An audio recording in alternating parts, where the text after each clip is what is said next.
is Camilla, and you're listening to The Cat's Whisker, a time machine for all those who love rock and roll and want to know everything about it.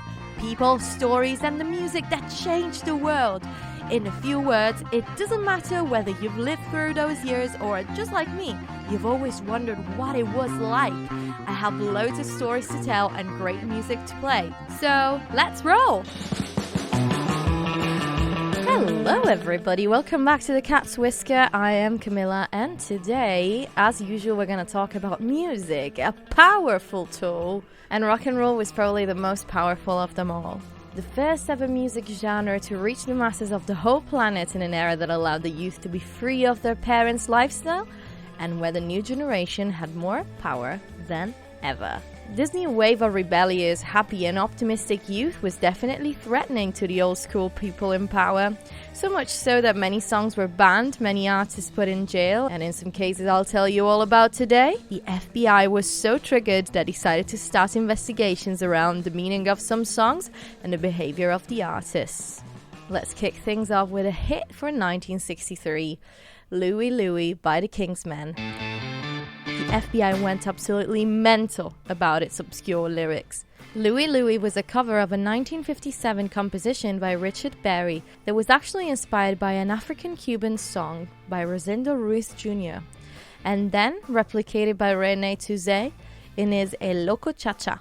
And that's the song that Richard Berry listens to and gets his idea for Louie Louie from, making it initially like a calypso type song. The composition is a first-person story told by a Jamaican sailor who is at a bar and is telling his bartender, Louie, how much he's looking forward to returning to the island and seeing his girl. So, nothing really mysterious there, a very normal love song. And in fact, before being covered by the Kingsmen, the song was also recorded by Rockin' Robin Roberts and the Wailers. And it's with this version in mind that the Kingsmen decide to record Louie Louie as their second song in 1963. The studio setup was interesting to say the least though. The engineer wanted to capture a live music feeling, and in order to achieve that effect, he placed a boom microphone in the center of the room. Now, try to sing louder than the drums. So not only the singer Jack Eli had to literally lean back and scream the song while standing on his toes to reach the microphone, but his voice was apparently already knackered from a very long concert the night before. Oh, and he was also wearing braces. Furthermore, what the band thought was a quick rehearsal turned out to be the only take and final song. And that's why, at 54 seconds, you can hear the drummer drop one of his sticks and exclaim, "Fuck!" And also the reason behind one of the most famous mistakes in music history, when the singer starts singing the verse too soon after the guitar solo at 1 minute and 57 seconds. Basically the perfect recipe for undecipherable lyrics. At first, the record didn't sell well, not even 1,000 copies. It was very messy after all. Many consider it the pioneer of garage rock, but also a perfect disaster. The totally incomprehensible lyrics, the deafening cymbals, and the eccentric guitar solo, though, make it a total gem. Not long after, in fact, it was picked up by a famous New York DJ to be in his Worst Record of the Week segment, and funnily enough, it became a hit. And that's when conspiracy theories started to fly all over the place. Some people started saying that they could hear profanities and indecent words when they played the record at a lower speed of 33 RPM. Now, I'm not Sherlock Holmes, but I'm pretty sure it doesn't work like that. And since no one was able to solve the mystery, parents everywhere started complaining and sending letters to Kennedy and FBI's chief, J. Edgar Hoover. The song was considered so dangerous that the feds worked on it for nearly 2 years. And thanks to the Freedom of Information Act, now the files about the case are available to the public. But since it's more than 100 pages long, don't worry, I read it for you. One concerned dad in February 1964 was so horrified that his daughter brought home pornographic material such as Louie Louie by the Kingsmen that decided to write a letter to Robert Kennedy. And that's what he said. Dear Mr. Kennedy, who do you turn to when your teenage daughter buys and brings home pornographic or obscene materials being sold along with objects directed and aimed at the teenage market in every city, village and record shop in this nation? My daughter brought home a record of Louie Louie, and I, after reading that the record had been banned from being played on the air because it was obscene, proceeded to try to decipher the jumble of words. The lyrics are so filthy I cannot enclose them in this letter. I would like to see these people, the artists, the record company, and the promoters prosecuted to the full extent of the law. We all know there is obscene materials available for those who seek it, but when they start sneaking in this material in the guise of the latest teenage rock and roll hit record, these morons have gone too far. This land of ours headed for an extreme state of moral degradation, with what this record, the biggest hit movies, and the sex and violence exploited on TV. How can we stamp out this menace? Question mark, question mark, question mark, question mark. And even a mother wrote a letter to J. Edgar Hoover. As a member of the General Federation of Women's Clubs, dedicated in the fight against pornography, this is how we, specifically the Flint Junior Women's Club, became involved in the war of legal semantics. It all began this winter when a group of vocalists called the Kingsmen appeared at the local hall. They plugged their $1 million record Louie Louie. In a matter of weeks, the record was selling like hotcakes and rising on the top 40 show. We became aware of the dual set of lyrics and that without a doubt someone had masterminded an auditory illusion. Our prosecuting attorney, with whom we consulted, said in his opinion there was nothing legally that can be done since he believed you cannot prove which set of lyrics they're singing. This seems rather irrelevant since they're capitalizing on its obscenity. And when every teenager in the country heard the obscene, not the copywritten lyric, our attempts to have something done about the record were met with frustration. But that is all prologue. We realize the damages done and the Louie Louie purveyors are getting away with setting a new precedent. That, along with the movies, the magazines, the paperbacks, our kids will now be with the forefront records. Our club would like to do something positive. Do you think a questionnaire to high school students will be of value? Finding out what cross-section of students reads, buys, thinks about the flood of obscene materials?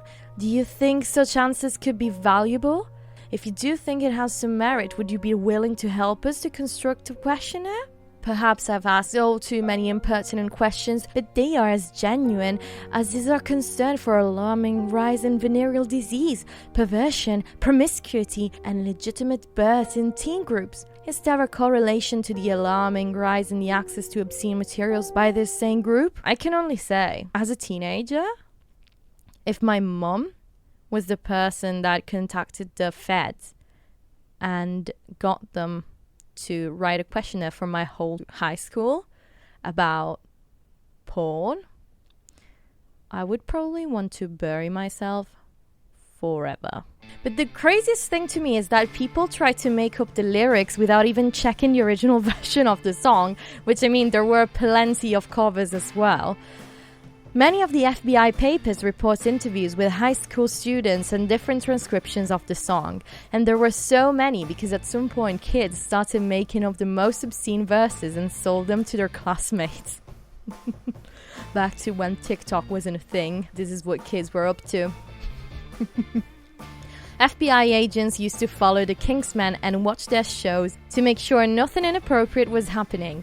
And besides the actual annoyance of it all, isn't it cool being in a rock and roll band and knowing that the feds spend hours and hours trying to figure out what you're trying to say in a song? I smelled the rose in her hair became I felt my bone in her hair, and so on. The investigation was closed when, after 18 months, they realized the words are so hard to understand that basically the profanities were in the listener's mind, but of course, not in the original intentions of the Kingsmen. But let's be honest here, what really propelled an investigation was the popularity of a song that adults couldn't control. It was played by 5 brace-wearing teenagers from Portland, and it landed on the desks of the FBI. Youngsters recording an intelligible song for high schoolers that danced and played it back again and again. It was a new world that no one could understand. But I think actor Richard Dreyfuss said it all. They can't sing, and they have absolutely no harmonics. They're playing the same chord over and over again. And I love it. Fast forward to the Vietnam War, one of the most delicate moments in US history. The FBI was obviously working overtime to make sure nothing un-American was happening right beneath their noses. And that involved, interestingly enough, even surveilling the Monkees.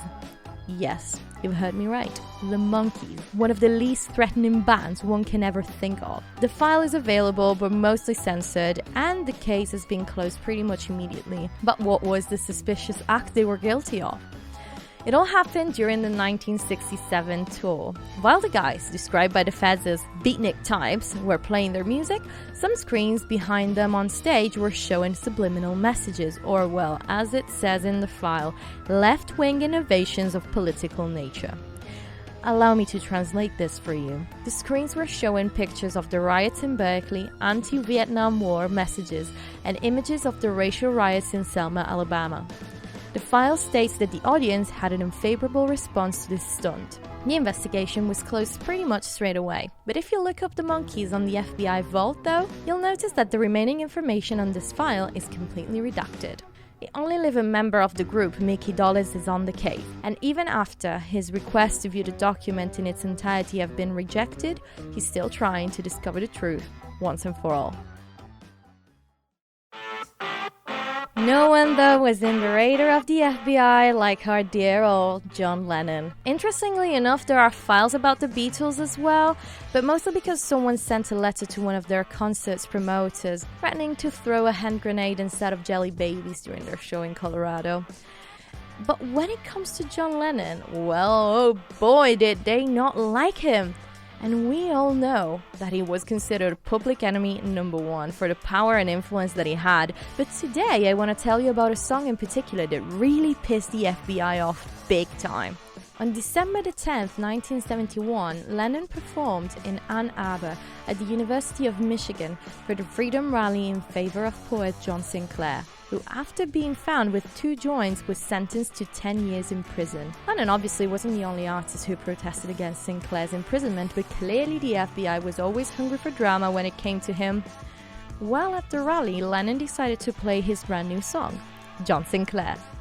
And the fact that not only the lyrics clearly ask for the poet to be released, but include even anti-war messages and mentions powerful American figures, guaranteed a special place for John in the FBI's heart. The poet was released just a few days later, proving the power of bringing the public and artists together, and how dangerous it can be for the establishment. And since the 1972 presidential elections were the first ones where the voting age was lowered to 18, Nixon and his campaigners had to make sure that the ex-Beatle wasn't going to create too much hassle. And well, if you heard Give Me Some Truth, it's fair to say Lennon didn't like Nixon.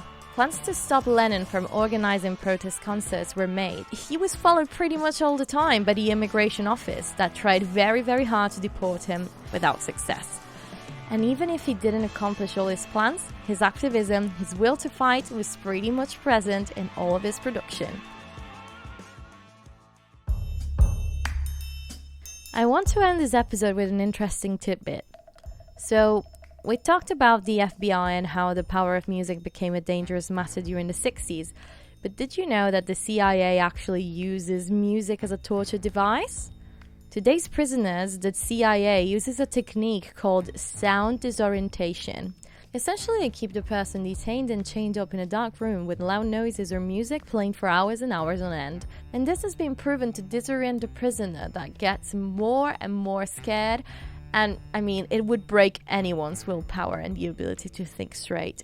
And what music do they choose? That's actually pretty interesting. Since some prisoners might not be used to Western music, their torture might be the same heavy metal song played on repeat, or a religious song, or a theme song from a kids' show. Some of the most used have been, and now I want you to imagine listening to the same song in loop for 10 days. Baby One More Time by Britney Spears, Bodies by Drowning Pool, Enter Sandman by Metallica, Die Motherfucker Die by Dope, and several songs by Eminem like White America, Kim, and The Real Slim Shady. Born in the USA by Bruce Springsteen, Saturday Night Fever by the Bee Gees. We Are the Champions by Queen, Raspberry Beret by Prince, Rawhide by the Blues Brothers, and the theme song from Barney and Friends. and other kids' songs or adverts songs. Honestly, I think it's very personal, but I think that the song that would torture me the most would be Wicked Games by Chris Isaak. I don't know why, I just don't like it at all. Or even worse, I think Naughty Boy by La La La and Sam Smith, which honestly is just horrendous, and I think that would probably make me want to tell all my secrets on the spot, even if you play it once, probably. Thank you for listening to this episode. I really want to know what your song of choice would be for a torture session. I never thought I would actually say these, but please don't leave me here, don't leave me hanging. I really want to know what you would choose. Don't make me feel bad about the songs that I just mentioned. And in the meantime, you can actually follow me on social media at The Cat's Whisker on TikTok and at The Cat's Whisker Podcast on Instagram. And I'll see you next week. Ciao!